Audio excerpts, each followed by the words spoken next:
Hello everyone! Today I'll show you how to reset your mouse settings to default on a Windows 10 or Windows 11 computer. First, open the search menu and type Control Panel. So go ahead and open it. In the Control Panel, set the View By option in the top right corner to Large Icons. Then click on Mouse.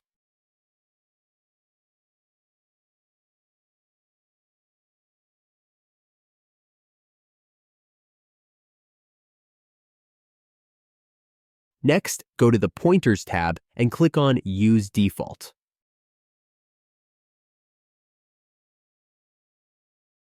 After that, click Apply and OK to save the changes. And that's it. A quick and easy way to reset your mouse settings. If you found this tutorial helpful, please hit the like button and subscribe. Thanks for watching.